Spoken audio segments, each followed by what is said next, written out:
Hey guys, Matt from the future jumping in here real quick.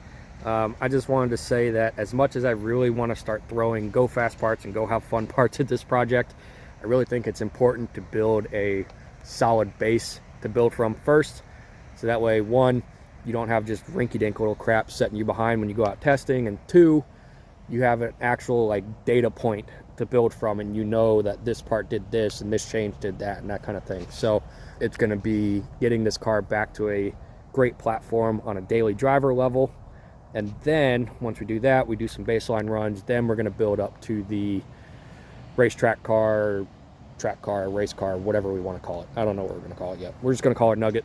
She's just going to do her thing. But that's it. I just want to jump in here and say that real quick and jump back to the past with the rebuilds. Catch y'all later. So for those of you that know anything about Hondas, you know about a few of their issues, I'm sure. But one, it's very prevalent. It's called the TCT. Okay, so here we go. So this is TCT, timing chain tensioner. So what happens is the chain that runs around like this, right? It stretches out. So what happens? So this TCT pushes into the chain here to keep pressure on it. So that way it goes up and around and all that kind of stuff. So these typically go bad. They're notoriously going bad in S2000s. And you know this because once the motor is hot, you'll hear a rattling sound from like the front right of the car. Typically at idle, once you get up to speed and all the chain lash comes out, it's not so bad. But yeah, when you're sitting at a red light or something, it sounds horrific and it's slapping around. It's not doing your chain any favors either. So replacing this is recommended.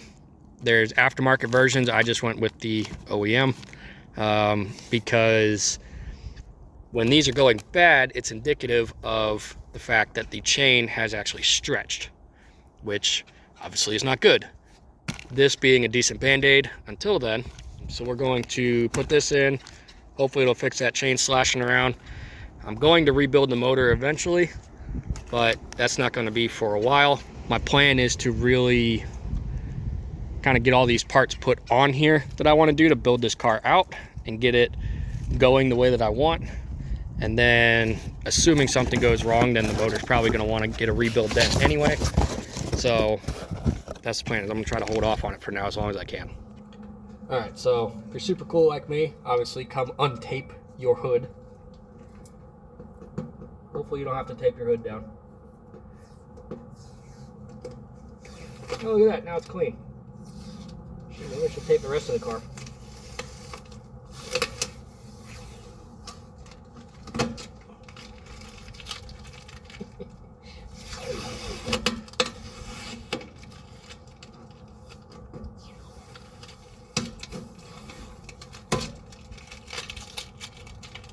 Honestly, it's not as bad as I thought it was going to be. It could have been way worse. For those that don't know, your TCT is right down in here. So what we're going to do, we're going to have to pull that plug out. We're going to pull this air box out of the way. Pull that out. We got to be real careful because I'm pretty sure the pin just pops out of this thing. Because if you look at the new one, they have like a little stopper on it. See that bar running across right there? I'm pretty sure they put that in because this is just going to pop out otherwise. So we got to be real careful that we don't just drop the existing plunger down in the motor. Before anybody says anything, yes, I know that wiring is super dodgy on the VTEC solenoid. I have a new one coming, it's just not here yet, but I'm aware. This is one of the joys of working with old cars. As you can see, maybe you can't, that is completely split and broken. So, need to get replaced eventually. Today is not that day. Hi. Hi. What you fixing? Want to be on YouTube? I guess. Okay, say hi. Hi. And then we go for a drive? You want to go for a drive? Well, when it's ready. And then Mini Vici. Just like that, she's out. Not a lot to it. That's completely covered in oil. I'm gonna figure out what's coming out of there. It's coming, no, that's coming out the bottom of that solenoid. Awesome. All right, so we are going to pull this guy out now.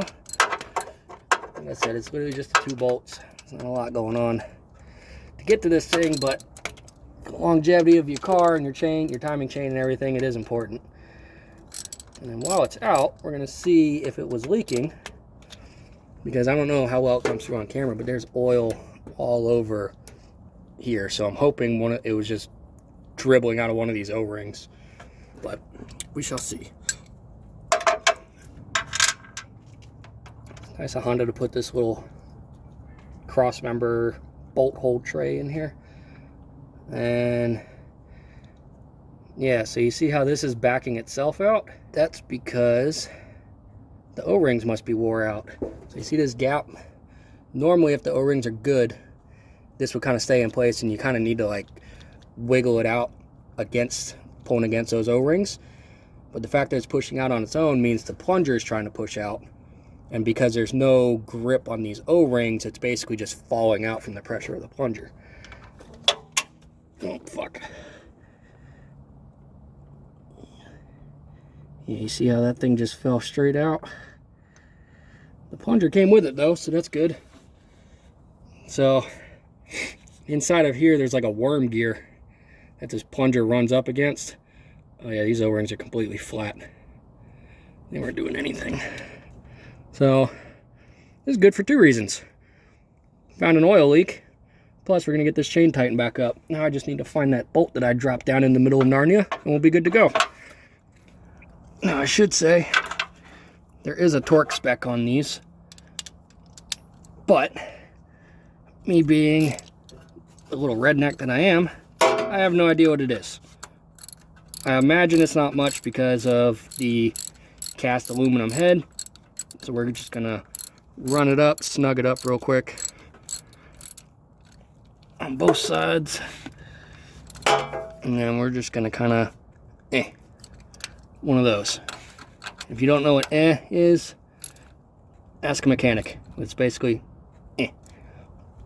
Definitely don't want to overstrip or over tighten it because it'll fuck with this aluminum, but it still needs to be tight because obviously it's got a seal for oil. Yeah, so job done there. Go team.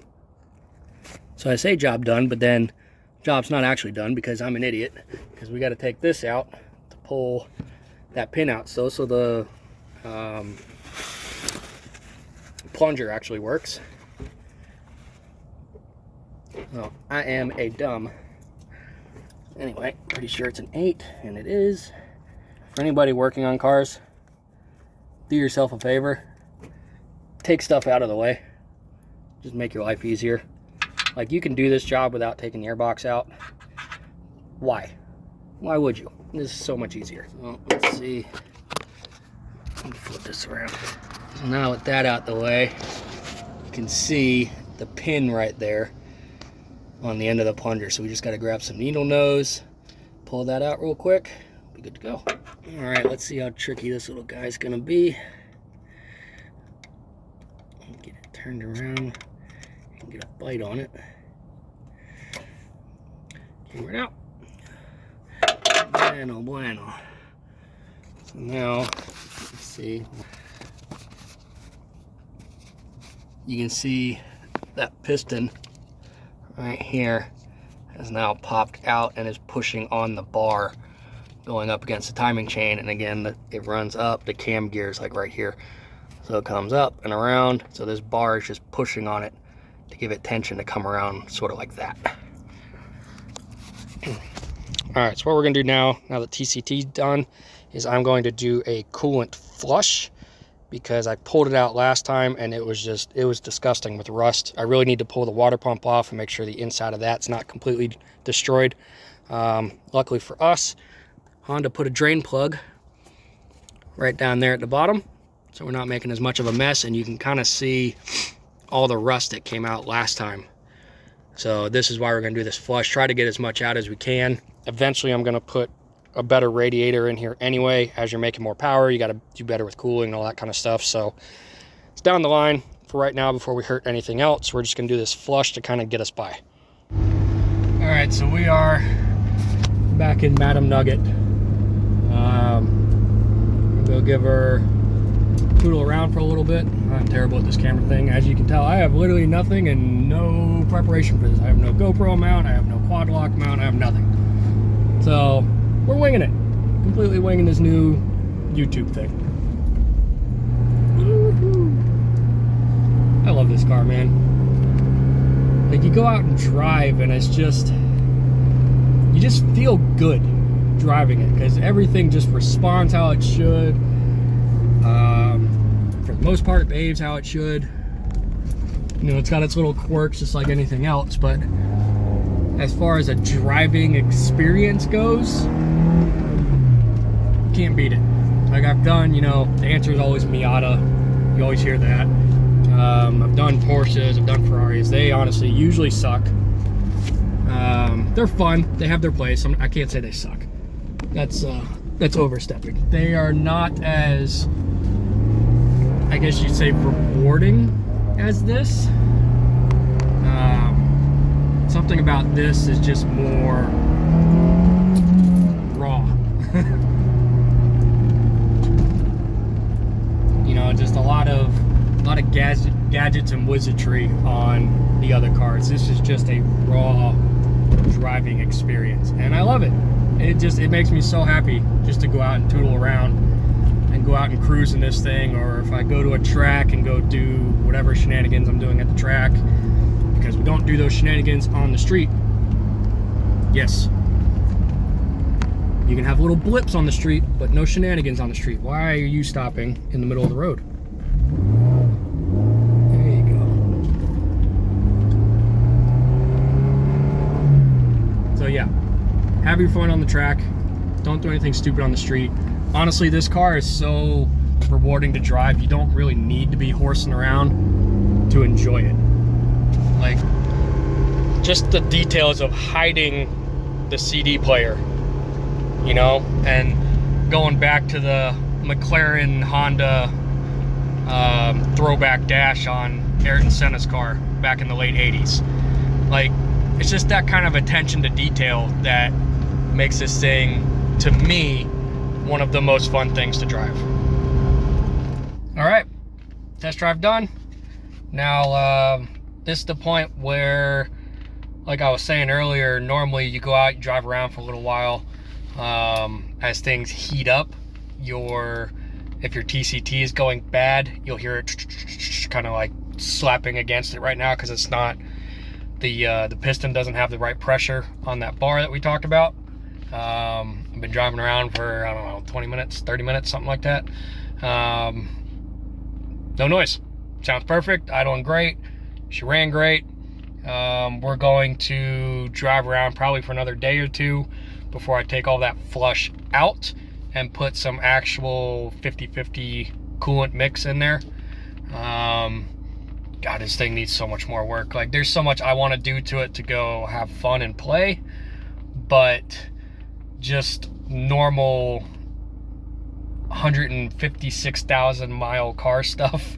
We got to do brake fluid flush. Really need to clean the injectors because it sat forever. We got the old fuel out now. We've gone through a couple tanks of fuel, but you can still kind of feel it every now and then. The injectors probably aren't quite all the way there. We'll change the plugs again. We got to change the oil again. I've got 691 miles on this thing since I got this thing running again. I've got, we'll just call it 700 miles on this thing. So yeah, we've got a whole bunch of little stuff to do to get this thing back in decent shape. And then we're going to start getting into, like, I've got ceramic bearings, ceramic wheel bearings, ceramic bearings for the transmission. We're going to get rid of this soft top, you know, all all kind of got a whole laundry list of stuff. If you guys stuck around, you're actually watching the whole thing. Cool. Nice to meet everyone. Appreciate you guys being here. I don't really know what this channel is going to be in the long run. I'm not going to lie. I'm doing this Honda thing, this S2000 thing for right now. Maybe I'll do some guitar covers later. Maybe if I can find these old races, I'll start putting them back up. I don't know. I have no idea what's going to happen. But if you're along for the ride, appreciate you being here. Yeah, so till next time. Peace. One of the best parts of coming home after a test drive. Here's your puppies.